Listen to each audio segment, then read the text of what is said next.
Sir ಅದೇ ಇನ್ನೊಂದು ವರ್ಷದಲ್ಲಿ 60 ಪ್ರಮುಖ ಸಾಕ್ಷಿಗಳ ವಿಚಾರಣೆ ಮುಗಿಸ್ಬೇಕು ಅಂತ ಹೇಳಿದೆ. ಹಂಗಂದ್ರೆ ಇನ್ನೊಂದು ವರ್ಷದಲ್ಲಿ ಯಾರಿಗೂ ಈ ಕೇಸ್ನಲ್ಲಿ ಜಾಮೀನು ಸಿಗಲ್ವಾ ಸರ್? ಈಗ 7 ಜನರಿಗೆ ಮಾತ್ರ ಬೇಲ್ ಕ್ಯಾನ್ಸಲ್ ಆಗಿದೆ, ಬೇರೆಯವರೆಲ್ಲ ಬೇಲಲ್ಲೇ ಇದ್ದಾರೆ. Okay sir. ಈಗ ದರ್ಶನ್ ಒಬ್ರು ಮಾತ್ರ ಸುಪ್ರೀಂ ಕೋರ್ಟ್ ಹೋಗಿದ್ದಾರೆ.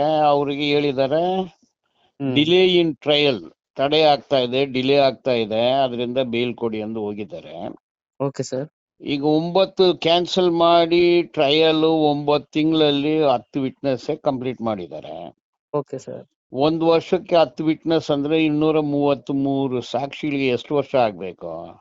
ಹೌದು. ಸೊ ಇದು ದರ್ಶನ್ಗೆ ಅನುಕೂಲನೇ ಆಗಿದೆ ಅಂತ ಹೇಳ್ತೀನಿ ನಾನು.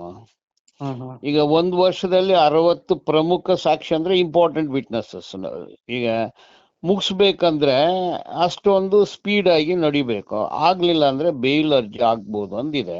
Okay sir. ಓಕೆ. ಈಗ ಈ ಕೇಸ್ ಇರೋದು court hall number 57.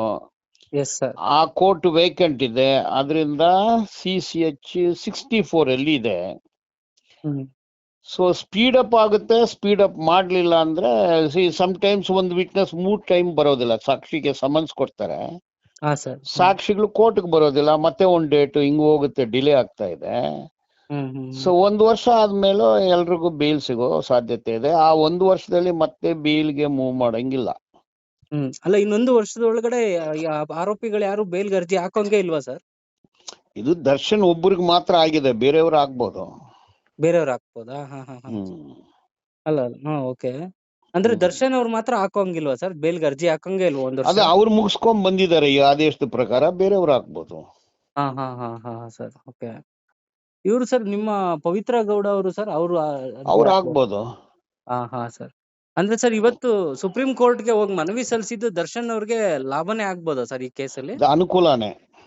Okay. Okay sir. Okay sir. ಈಗ 60 ಪ್ರಮುಖ ಸಾಕ್ಷಿಗಳ ವಿಚಾರಣೆಗೆ ಇನ್ನು ಎಷ್ಟು ದಿನ ಮುಗಿಬಹುದು ಸರ್? ಮುಗಿಸ್ಬೋದು ಸರ್? 1 ವರ್ಷದೊಳಗಡೆ ಮುಗಿಸ್ಬೋದಾ? ಮುಗಿಸಿಲ್ಲ ಅಂದ್ರೆ ಬೇಲ್ ಮೂವ್ ಮಾಡ್ಬೋದು ಅಂತ ಆದೇಶ ಆಗಿದೆ. ಸರ್. ಓಕೆ. ಈಗ ಬೇಲ್ ಬೇಕೋ ಇಲ್ಲಾಂದ್ರೆ ಅಕ್ಯೂಟಲ್ ಕೇಸ್ ಮುಗಿಸ್ಬೇಕು, ಎರಡಲ್ಲಿ ಒಂದು. Okay sir. ಸೊ ಕೇಸ್ ಮುಗಿಸಿಲ್ಲ ಅಂದ್ರೆ ಬೇಲು. ಸರ್. ಇನ್ನ 1 ವರ್ಷದಲ್ಲಿ ಈಗ ಸ್ವಲ್ಪ ಸ್ಪೀಡ್ ಅಪ್ ಆಗುತ್ತೆ ಕೇಸು. ಅಂದ್ರೆ ಸುಪ್ರೀಂ ಕೋರ್ಟ್ ಆದೇಶ ಬಂದ್ಮೇಲೆ ಸ್ಪೀಡ್ ಅಪ್ ಆಗುತ್ತೆ ಅಂತೀರಾ? ಹೌದೌದು, ಇನ್ನ ಹೈ ಸ್ಪೀಡ್ ಹೋಗುತ್ತೆ. Yes sir. ಇದು ಹಿರಿಯ ವಕೀಲ ಎಸ್ ಬಾಲನ್ ಅವರ ಸ್ಪಷ್ಟವಾದಂಥ ಮಾತುಗಳು. ಪವಿತ್ರ ಗೌಡ ಪರ ವಕೀಲರಾದಂಥ ಎಸ್ ಬಾಲನ್ ಅವರು ಸಂಯುಕ್ತ ಕರ್ನಾಟಕ ಡಿಜಿಟಲ್ ಜೊತೆ ಮಾತನಾಡ್ತಾ ಸ್ಪಷ್ಟವಾಗಿ ಹೇಳ್ತಾ ಇದ್ದಾರೆ, ಸುಪ್ರೀಂ ಕೋರ್ಟ್ನ ಇವತ್ತಿನ ಆದೇಶದಿಂದ ನಟ ದರ್ಶನ್ ಅವ್ರಿಗೆ ಯಾವುದೇ ನಿರಾಸೆ ಆಗಬೇಕಾಗಿಲ್ಲ. ದರ್ಶನ್ ಅವ್ರಿಗೆ ಇವತ್ತು ಸುಪ್ರೀಂ ಕೋರ್ಟ್ ಅವರ ಪರವಾದಂಥ ಒಂದು ಆದೇಶವನ್ನೇ ನೀಡಿದೆ ಅಂತ. ಹಾಗಾದರೆ ಸುಪ್ರೀಂ ಕೋರ್ಟ್ನಲ್ಲಿ ಏನೆಲ್ಲ ನಡೀತು ಇವತ್ತು? ಸುಪ್ರೀಂ ಕೋರ್ಟ್ನ ಹಿಡಿದಂಥ ಆದೇಶ ನಟ ದರ್ಶನ್ ಪಾಲಿಗೆ ಹೇಗೆ ವರವಾಗುತ್ತೆ ಅನ್ನೋ ಮಾಹಿತಿಯನ್ನು ನಾನೀಗ ನಿಮಗೆ ಹೇಳ್ತಾ ಹೋಗ್ತೀನಿ. ನೋಡಿ, ನಟ ದರ್ಶನ್ ಅವರು ಇವತ್ತು ಜಾಮೀನಿಗಾಗಿ ಸುಪ್ರೀಂ ಕೋರ್ಟ್ನ ಮೊರೆ ಹೋಗಿದ್ರು. ದರ್ಶನ್ ಅವರ ಜಾಮೀನು ಅರ್ಜಿ ವಿಚಾರಣೆ ಇವತ್ತು ಸುಪ್ರೀಂ ಕೋರ್ಟ್ನಲ್ಲಿ ನಡೀತು. ಸುಪ್ರೀಂ ಕೋರ್ಟ್ನಲ್ಲಿ ಜಾಮೀನು ಅರ್ಜಿ ವಿಚಾರಣೆ ಜೊತೆಗೆ ಈ ರೇಣುಕಾ ಸ್ವಾಮಿ ಅವರ ಪ್ರಕರಣದಲ್ಲಿ ಒಂದು ಮಹತ್ವವಾದಂಥ ತಿರುವನ್ನ ಇವತ್ತು ಸುಪ್ರೀಂ ಕೋರ್ಟ್ ಕೊಟ್ಟಿದೆ. ಅಂದ್ರೆ ಸುಪ್ರೀಂ ಕೋರ್ಟ್ನ ಆದೇಶದಿಂದ ಈಗ ಸದ್ಯಕ್ಕೆ ಚರ್ಚೆ ಆಗ್ತಾ ಇರುವಂಥ ವಿಷಯ ಏನಂದ್ರೆ, ನಟ ದರ್ಶನ್ ಅವರು ಇನ್ನೂ 1 ವರ್ಷಗಳ ಕಾಲ ಜೈಲಿನಲ್ಲೇ ಕಾಲ ಕಳಿಬೇಕಾದಂಥ ಪರಿಸ್ಥಿತಿ ಇದೆ. ಆದರೆ ನಟ ದರ್ಶನ್ ಅವರು ಇವತ್ತು ಸಲ್ಲಿಸಿರುವಂಥ ಮನವಿ ವಿಚಾರಣೆ ವೇಳೆ ಸುಪ್ರೀಂ ಕೋರ್ಟ್ ಕೆಲವು ಮಹತ್ವವಾದಂಥ ಪ್ರಶ್ನೆಗಳನ್ನು ಕೇಳಿದೆ. ಆ ಪ್ರಶ್ನೆಗಳು ಈಗ ರೇಣುಕಾ ಸ್ವಾಮಿ ಪ್ರಕರಣದಲ್ಲಿ ನಟ ದರ್ಶನ್ ಅವರಿಗೆ ಒಂದು ದೊಡ್ಡ ರಿಲೀಫ್ ಅನ್ನು ಕೊಡುವಂಥ ಸಾಧ್ಯತೆ ಇದೆ.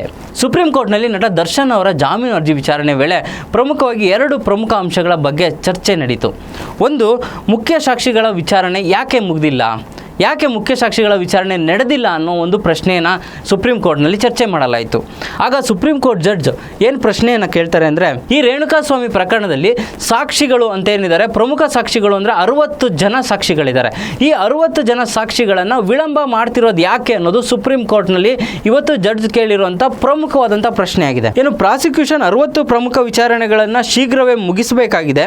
ಅಟ್ಲೀಸ್ಟ್ 1 ವರ್ಷದಲ್ಲಿ 60 ಪ್ರಮುಖ ಸಾಕ್ಷಿಗಳ ವಿಚಾರಣೆ ಮುಗಿಸಲೇಬೇಕು. ಈ ಬಗ್ಗೆ ನಾವು 52ನೇ CCH ನ್ಯಾಯಾಲಯದ ಜಡ್ಜ್ನಿಂದ ವರದಿ ಕೇಳಿದ್ದೇವೆ ಅಂತ ಸುಪ್ರೀಂ ಕೋರ್ಟ್ನ ಜಡ್ಜ್ ಇವತ್ತು ಸ್ಪಷ್ಟವಾಗಿ ಅವರ ಆದೇಶದಲ್ಲಿ ಉಲ್ಲೇಖ ಮಾಡಿದ್ದಾರೆ. ರೇಣುಕಾಸ್ವಾಮಿ ಕೊಲೆ ಪ್ರಕರಣದಲ್ಲಿ ಅನಗತ್ಯವಾದಂಥ ಕಾರಣ ನೀಡಿ ಸಾಕ್ಷಿ ವಿಚಾರಣೆಯನ್ನು ಮುಂದೂಡುವಂತಿಲ್ಲ. ವಿಚಾರಣೆಯನ್ನು ಶೀಘ್ರವಾಗಿ ನಡೆಯದಿದ್ದರೆ ಏನು ಆರೋಪಿಗಳಿದ್ದಾರೆ ದರ್ಶನ್ ಅಥವಾ ದರ್ಶನ್ ಅವರ ಗ್ಯಾಂಗು, ಅವರು ಜಾಮೀನಿಗೆ ಅರ್ಜಿ ಸಲ್ಲಿಸಬಹುದು. ವಿಚಾರಣೆ ಯಾವುದೇ ಕಾರಣಕ್ಕೂ ವಿಳಂಬವಾಗುವಂತಿಲ್ಲ, ಅಂದರೆ ತಡ ಮಾಡುವಂತಿಲ್ಲ. ಹೀಗಾಗಿ ರೇಣುಕಾಸ್ವಾಮಿ ಪ್ರಕರಣದಲ್ಲಿ ವಿಚಾರಣೆ, ಪ್ರಮುಖ ಸಾಕ್ಷಿಗಳ ವಿಚಾರಣೆ ಏನಾದರೂ 52ನೇ CCH ನ್ಯಾಯಾಲಯದಲ್ಲಿ ಸಾಕ್ಷಿಗಳ ವಿಚಾರಣೆ ವಿಳಂಬ ಆದರೆ ಆಗ ಆರೋಪಿಗಳು ಮತ್ತೆ ಜಾಮೀನಿಗಾಗಿ ಅರ್ಜಿ ಸಲ್ಲಿಸಬಹುದು ಅನ್ನೋ ಒಂದು ಸ್ಪಷ್ಟವಾದಂಥ ಆದೇಶವನ್ನು ಸುಪ್ರೀಂ ಕೋರ್ಟ್ ನೀಡಿದೆ. ನಾವು ಹಿರಿಯ ವಕೀಲರಾದಂಥ ಬಾಲನ್ ಸರ್ ಅವ್ರ ಜೊತೆ ಮಾತಾಡ್ತಾ ಇರ್ಬೇಕಾದ್ರೆ ಅವರು ಸ್ಪಷ್ಟವಾಗಿ ಹೇಳಿದ್ದೇನು ಅಂತಂದರೆ, ಇವತ್ತು ದರ್ಶನ್ ಅವರು ಸುಪ್ರೀಂ ಕೋರ್ಟ್ಗೆ ಹೋಗಿ ಜಾಮೀನು ಅರ್ಜಿಗಾಗಿ ಮನವಿ ಸಲ್ಲಿಸಿದರು. ಆದರೆ ಇದರಿಂದ ಯಾವುದೇ ಕಾರಣಕ್ಕೂ ಅವ್ರಿಗೆ ಸಂಕಷ್ಟ ಎದುರಾಗೋದಿಲ್ಲ. ಯಾಕೆ ಅಂದರೆ ಪ್ರಮುಖ ಸಾಕ್ಷಿಗಳ ವಿಚಾರಣೆ ಹೇಳಿದೆಯಲ್ಲ, ಇನ್ನು ಮೇಲೆ ವೇಗವನ್ನು ಪಡ್ಕೊಳ್ಳುತ್ತೆ. ಏನು ರೇಣುಕಾಸ್ವಾಮಿ ಪ್ರಕರಣದ 60 ಸಾಕ್ಷಿದಾರರಿದ್ದಾರಲ್ಲ, ಅವರ ವಿಚಾರಣೆಯನ್ನು ಮುಗಿಸಿ ಈ ಕೇಸ್ನ ವಿಚಾರಣೆ ಒಂದು ವೇಗವಾಗಿ ಹೋಗಬೇಕು. ಹಾಗಾಗಿ ದರ್ಶನ್ ಅವ್ರಿಗೆ ಈ ಒಂದು ವರ್ಷದಲ್ಲಿ ಬಹಳ ಪ್ರಮುಖವಾದಂಥ ಜಾಮೀನು ಅರ್ಜಿ ಸಲ್ಲಿಸೋದಕ್ಕೆ ಮತ್ತೆ ಅವಕಾಶ ಇದೆ. ಹಾಗಾಗಿ ರೇಣುಕಾಸ್ವಾಮಿ ಪ್ರಕರಣದಲ್ಲಿ ದರ್ಶನ್ ಅವರು 1 ವರ್ಷಗಳ ಕಾಲ ಜೈಲಿನಲ್ಲಿ ಇರಬೇಕು ಅನ್ನೋದು ಎಷ್ಟು ಮುಖ್ಯನೋ ಹಾಗೆ ಈ ಕೇಸ್ನ ವಿಚಾರಣೆ ಇನ್ನು ಮೇಲೆ ಈ ರೀತಿ ತಡ ಆಗೋದಕ್ಕೆ ಚಾನ್ಸೇ ಇಲ್ಲ. ಯಾಕೆಂದರೆ ಸುಪ್ರೀಂ ಕೋರ್ಟು ಸಾಕ್ಷಿಗಳ ವಿಚಾರಣೆ ವಿಳಂಬ ಆಗ್ತಿರೋದು ಯಾಕೆ ಅನ್ನೋ ಒಂದು ಪ್ರಶ್ನೆಯನ್ನು ಮಾಡಿದೆ. ಇನ್ನು ಮುಂದೆ ರೇಣುಕಾಸ್ವಾಮಿ ಪ್ರಕರಣದಲ್ಲಿ ಏನು 60 ಸಾಕ್ಷಿಗಳೇನಿದಾರಲ್ಲ ಅವರ ವಿಚಾರಣೆ ಆಗಲೇಬೇಕು. ಈಗ 60 ಸಾಕ್ಷಿಗಳ ವಿಚಾರಣೆಯನ್ನು ತಡ ಮಾಡ್ತಾ ಹೋದರೆ ಈ ಪ್ರಕರಣ ಇನ್ನೂ ಮುಂದಕ್ಕೆ ಹೋಗುತ್ತೆ. ಹಾಗಾಗಿ ದರ್ಶನ್ ಅವರು ಇನ್ನೊಂದು ವರ್ಷದಲ್ಲಿ ಅಥವಾ ಇನ್ನೊಂದು ವರ್ಷದ ಆದಮೇಲೆ ಮತ್ತೆ ಜಾಮೀನು ಅರ್ಜಿನ ಸಲ್ಲಿಸ್ಬೋದು.